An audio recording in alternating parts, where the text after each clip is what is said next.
Go ahead. Right. Hello. So welcome to everyone to Storytime with Inike.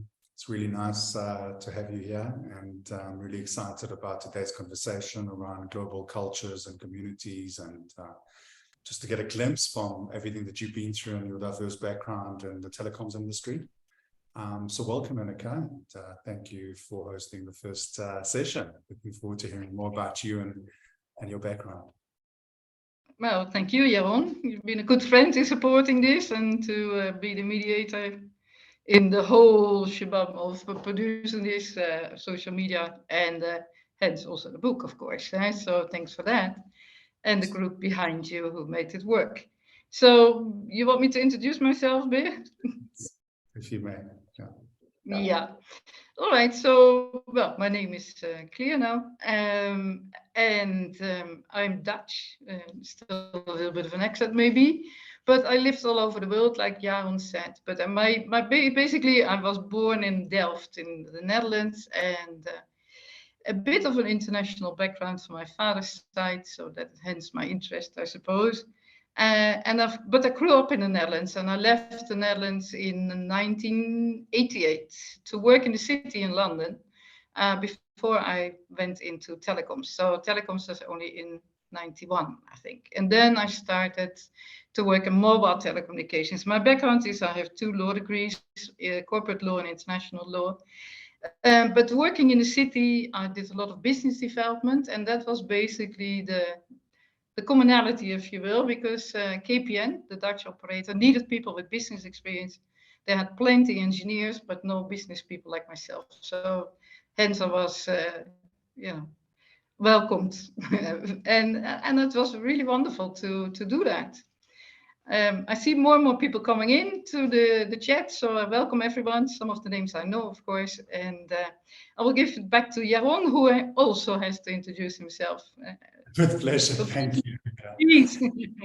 Okay, so my name is Jaron Asabi. I've been a friend of Inike for a long time, and I'm the founder and group CEO of Digital Solutions Group. I've had the pleasure of working in the telecoms industry for a long time, so I fully relate to your book, and also been there right at the beginning with mobile and mobile internet. My company generated the first mobile payment in the early days of the mobile internet in 2000. So I've also had quite a diverse background in telecoms, and real pleasure to talk to another veteran in telecoms and learn a little bit from your background. And I think the topic for today is about cultures, and it'll be really nice to hear about.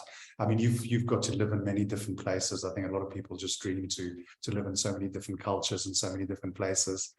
I was born in the UK. I grew up in Israel. I've lived in South Africa since I was 15. So I also come from different cultures. And what makes worse, I went to an American school with 14 different nationalities, which was great. It's an awesome background. So I'm sure you've learned a lot about different people and different cultures. And maybe you can share with us a little bit, how do you prepare yourself to work in different countries and different cultures and integrate and assimilate, especially when you're there to build a telecom infrastructure and launch a new network? It's not easy, and I'm sure you've talked a lot about that. So over to you. Well, the first time I went to live in the UK, actually, before telecoms, I was of the opinion that, the UK and the Netherlands is almost the same, no problems, blah, blah, blah.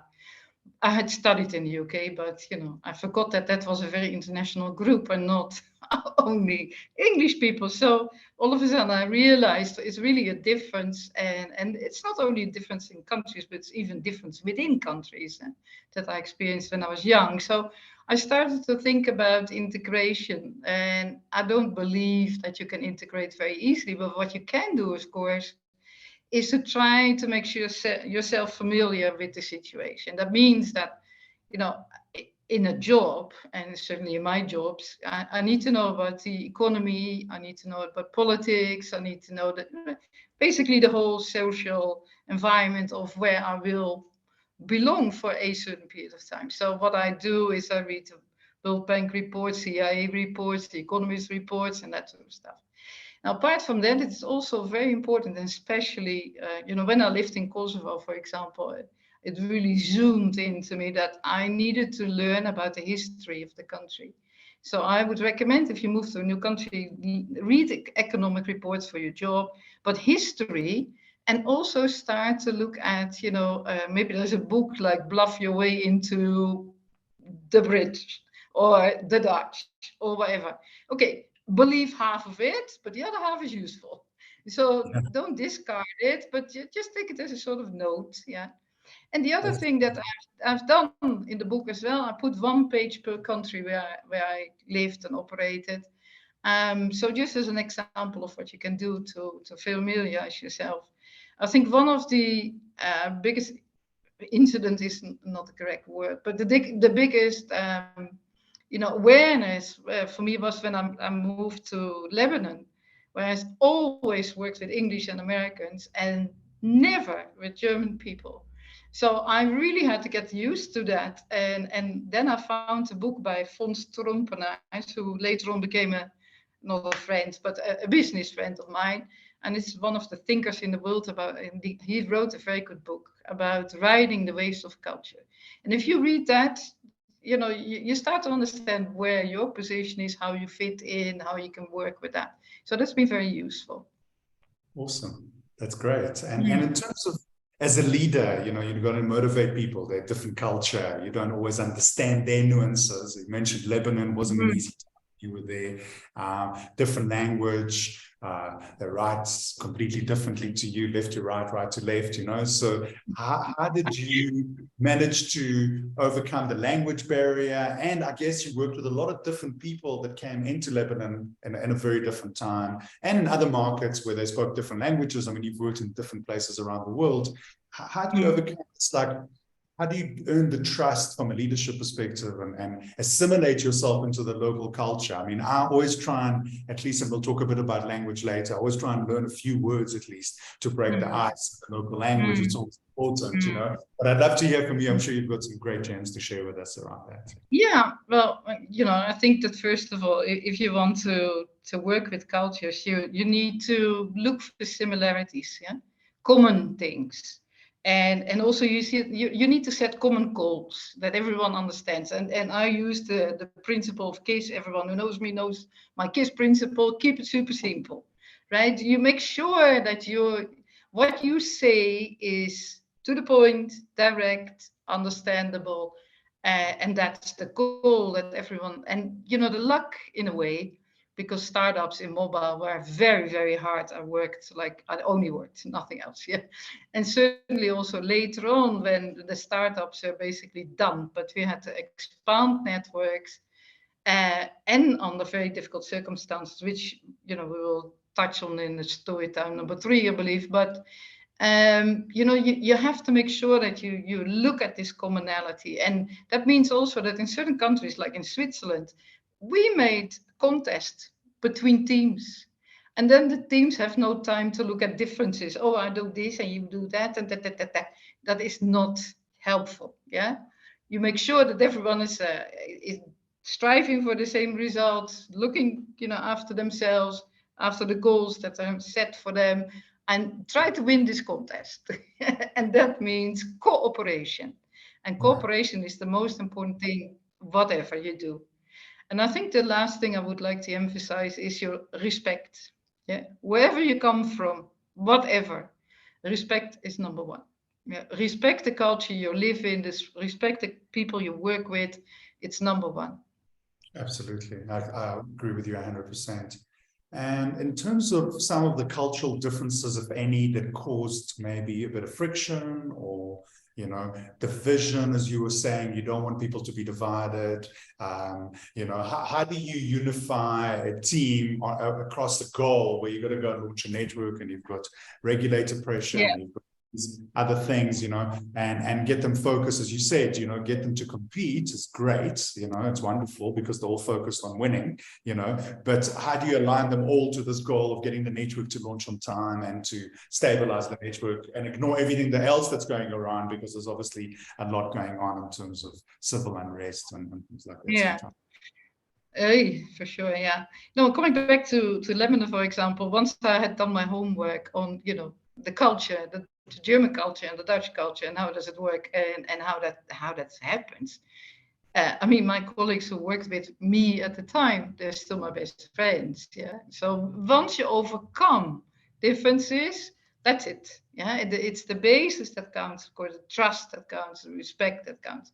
Now, I think that that is the starting point. Whenever I walked into a new operation, for example, in Azerbaijan, I closed the door and I said to the team, okay, guys, I'm going to do interviews with everyone to understand where everyone is coming from. And then in the end, of course, yeah, you see so many issues mentioned that you can take those issues and run with it. And that also then creates the common goals.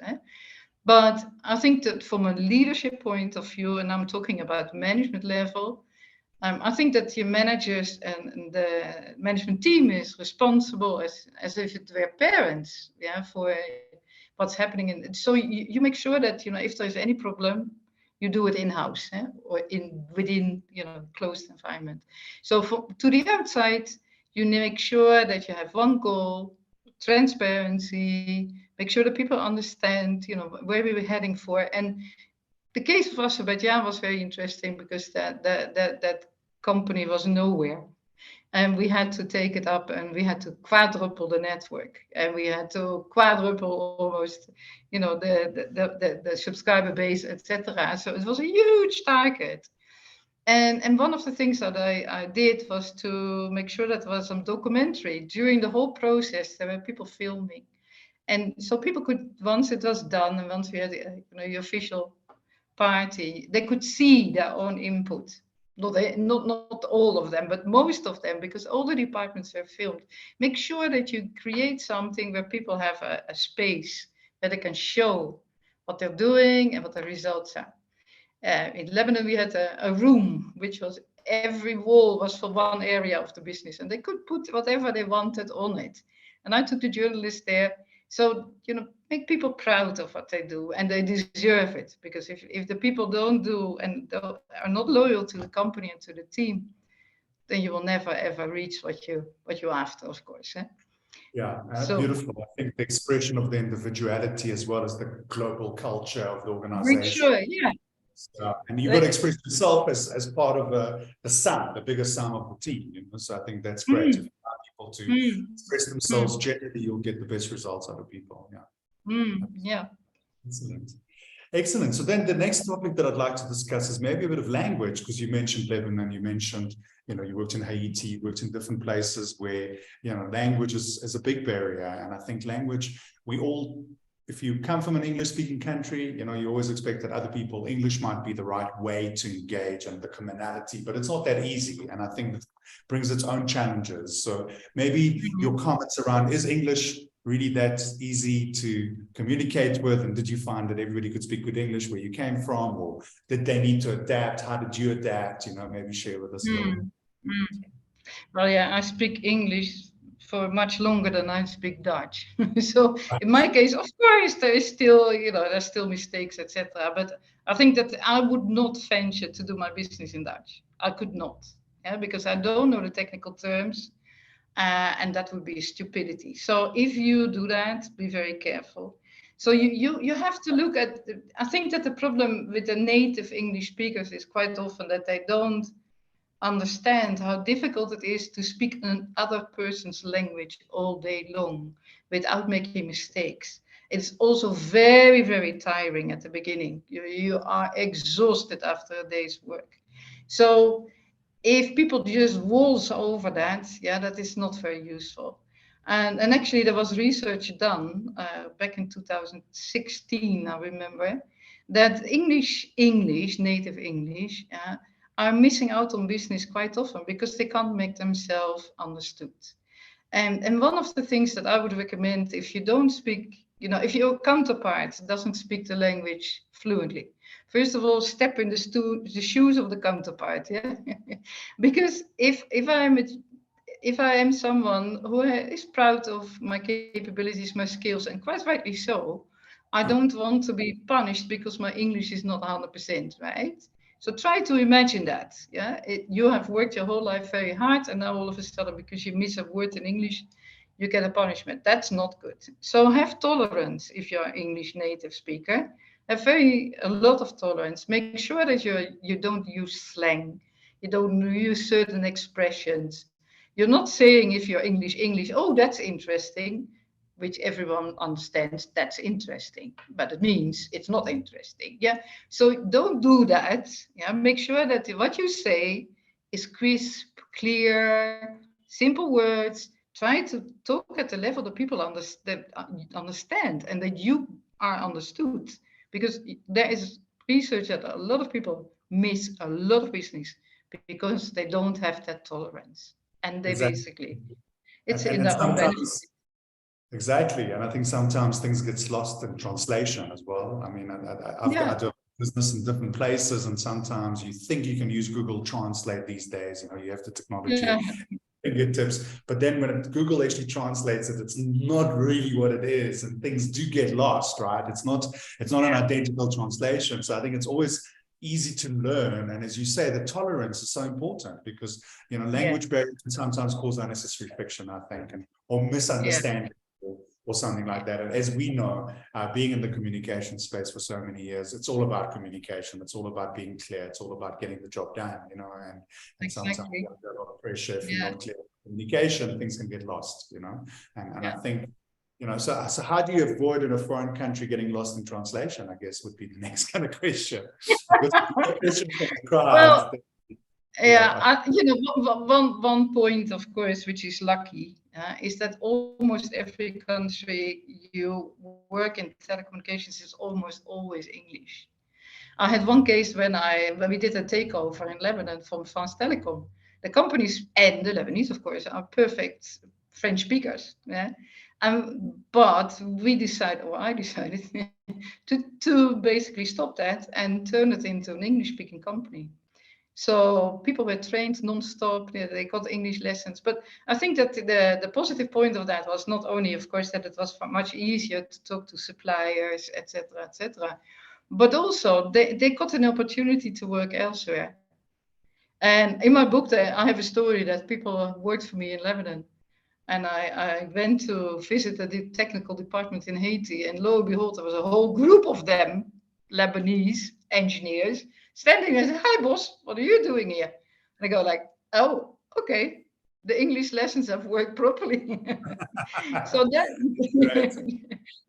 is But yes, if there's also situations. Of course, I had one country, I can't mention it now, the name, but. And it's some of the things are sensitive, of course, but I got a license. So a mobile operation always has a license. Yeah, and sometimes we buy this license for hundreds of millions or billions, and sometimes we get a license. Now, this license was negotiated by Israeli people, and they didn't understand Russian, apparently. So the license was in Russian, the official language, and I got it on my desk, an old version, old translation in English. And guess what? There was another business mentioned in the English version, namely international traffic. But the mobile license, the Russian one, didn't mention that. And that is a business difference of tens of millions or even more than that. So be careful that the original version is always, of course, legally the leading version, and that you get a translator and an interpreter that you trust and test this person several times over. Even take two if you need to, but make sure that there's no confusion about that, because if that happens, all of a sudden it's a very different business. Yeah, that's great advice. That's great advice, because it can be very costly if you make a mistake. I think. Absolutely, yeah, very costly indeed, yeah. Absolutely. So we've got some great interactions from the audience. I thought maybe we'll take one of the questions from the audience now. One of the questions for Enika was, out of all the places that you've lived and visited, which one was your favorite? Oh, whoa. Look, there are several, of course, yeah. But I think that it's also different if you're there privately or business-wise, right? So if you look at, now I'm going back to culture for a second. If you look at a person has a character, and a company has a character as well. We call it a business culture, and a country has a character, and it's the culture of the country. So your character and the country you are going to live in, if the traits are more or less the same, it's much easier for you to appreciate that country. So that is one thing that is really important. For me, to live in England, which I did 3 times, is still number one. But if I look, for example, at Hungary, which is almost like Italy, it is extrovert. You know, I'm easygoing. I'm quite extrovert, not 100% extrovert, but still. And I like the, you know, the partying part of the Hungarians are very good at parties, etc. Not that I go out for a party every day. Let's put that straight. But you know, it is an outgoing situation, and that fits my character. So you have, if you look at countries, you have to look at, does it fit you? Do you feel at home in that place, right? And then automatically it becomes one of your favorites or the favorite. So which one was I'm yours? sure you say that. Oh, we want to know which one was your favorite, you know, out of all the places. I think still London. Not England, excellent. but London. Excellent. Okay. I know you ended up buying a home in France afterwards, but England is still your favorite. Okay, awesome. Amazing. Yeah. And then a question for Martin Findlay. He's asking everyone, but specifically you, Ineke. Did you ever find your borrowed bottle of champagne in Lausanne? Great story about that. We all want to hear about that bottle of champagne. He's put it in the chat. Yeah. No. You haven't found it. Okay, cool. And then Ulrich was asking everyone whether diversity is a big buzzword these days. Did you pay attention to that in the early days when selecting your team members? And if so, did you find that more diverse teams performed better than normal, you know, not such diverse teams, people that from the same culture? Well, let's say for me, you know, maybe I'm a sort of blind or something, I don't know, but I have never, me as a person, I've never experienced any problems against me as a female, and I've always operated in a male-dominated environment. If you look at the world, there's less than 1,000 CEOs, and I think there's less than 10 females, and there is no one who traveled like I did. So, but I probably did the same if I was a male, right?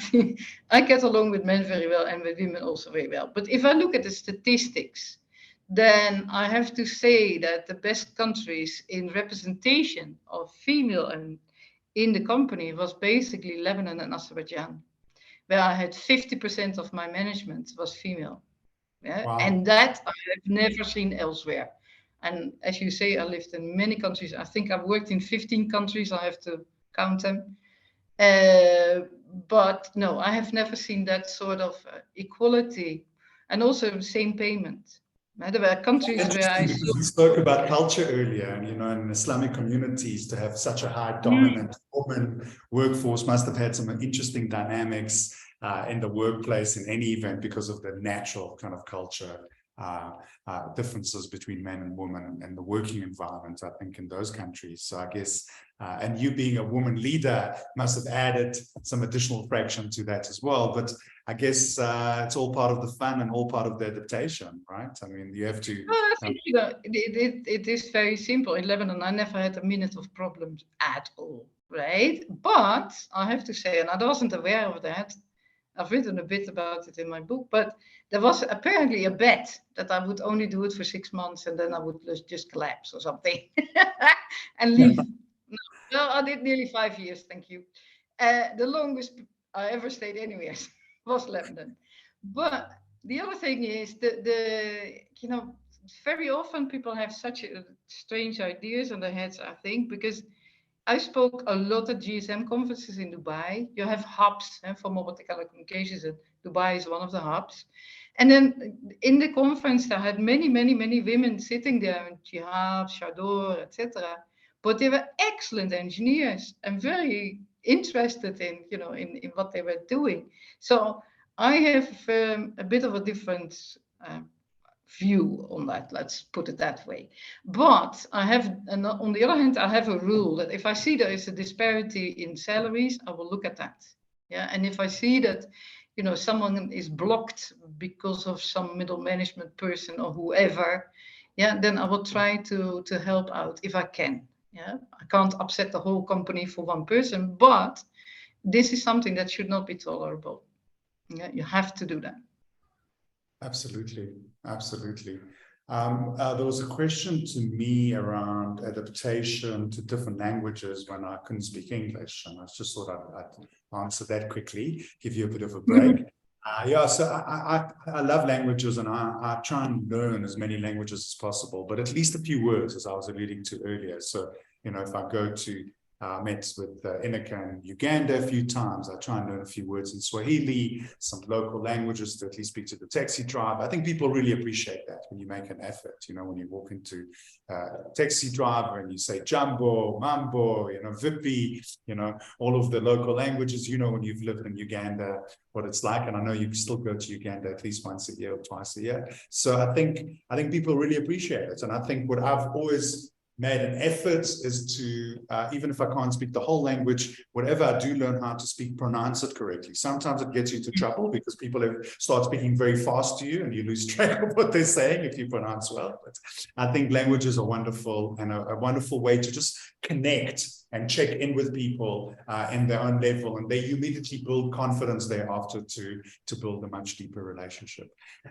We've got a few more minutes, and I wanted to open up for everybody to see if there was more questions to Inika. We are going to have multiple sessions with Inika over the next couple of months. We have another one coming up in January, which will be great if you can all attend. And I noticed that Nolene was sharing the details of the information of the next event. And there were some questions being asked. But are there? I see Jason's asking, "Where's next, Inika? What's next for you?" I don't know. First, I'm going back to France for the holidays, that's for sure. And I am in Uganda, you know, at the moment. So might go back for you for a few weeks, maybe, or some maybe longer even, to Uganda. But I also have a bit of an idea of going to eastwards again, meaning a bit more Asia. Because Nice. I've been there a lot, but not work-wise. I haven't worked much in Asia, except for Azerbaijan. That's of course Central Asia. But you know, it would be nice. And hi, Yeah, absolutely. Also, I see that there was your website is up, and there's been some updates there, which is quite nice. yourphonemylife.me, which is a great domain.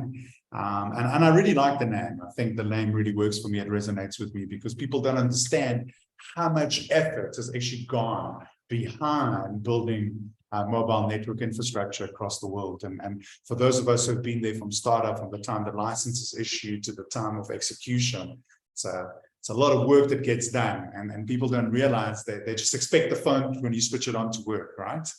And don't realize how much planning goes. To come back to that for a sec, you know, that's exactly why I wrote the book, actually, because it's a memoir. Yeah, it's not about, well, of course, from my perspective, and you know, mobile world is. So much money that goes on in the mobile world. And we contribute now 5% of GDP. Yeah, and we pay. So that's enormous. And about 5 billion people have phones, or more than one. But the phone, of course, works only if you build a network. And quicker and quicker you get new generations of networks. But you have to understand that when we started, I started in the USSR, yeah, in Kiev. And there was no phone, not even a fixed phone. That was difficult to find, and let alone a fax was difficult to find. So, you know, we come from a very different environment. And it is, yes, as you say, it's been 24/7 work in many circumstances, because the license dictates when you have to go up on air. And in order to get that, you start with 2-3 people, and within the space of nothing, you have 1,000 people working for you. But that means that you are managing 10,000 people, or so even more, because this is not built on one day, and it needs an enormous number of people to do that. And in the book, you will also find stories about, you know, the supply, because simply there was not enough equipment. Yeah, so we were trying to get equipment ASAP if we could. And the first deals that I was involved with was with Nokia. Nokia didn't exist in those days. Nokia network. So it was just born, yeah. And I think that the first network that they supplied was actually Kiev, Ukraine, Oh, back in the wow. day. Amazing. Yeah, Amazing. yeah. Incredible. Yeah, I think So yes, we just ran out of time. I saw there were a few more questions, but we want to try and be quite timeous. But so I don't know if there's any parting kind of concluding statements that you'd like to add before we say goodbye to everybody until our next session, which I found today's session has been intriguing. It's been really awesome. Thanks. well, thank you, and you too. I think that the reason of writing the book is, as I said, yeah, to make sure that people understand, how did we do this, yeah, which is no one has ever written about it. So it's the untold story of the build of mobile networks, i.e., how did that phone land in your hand? Yeah, that is basically the subtitle of my book. And I want to make sure that people understand how much effort a lot of people that worked with me together and teams that I worked with have put in order to make sure that you can make your phone calls anytime, everywhere, and nowadays send your emails, look at your WhatsApp, etc., etc. And that is basically thanks to everyone. Absolutely. Thank you so much for that. And thank you. You've been a great audience. Thank you for everybody who participated. And I've seen people arrive from all over the world. It's been a truly global cultural kind of immersion today. So thank you, Inika, for the valuable time and insights. And thank you, everybody else, for joining. It was really a great afternoon. Thank you, Jeroen, for hosting me. Absolutely. Okay, we'll see you next time. We'll see you next one. Yeah, absolutely. Okay. Take care. Bye All the now. best.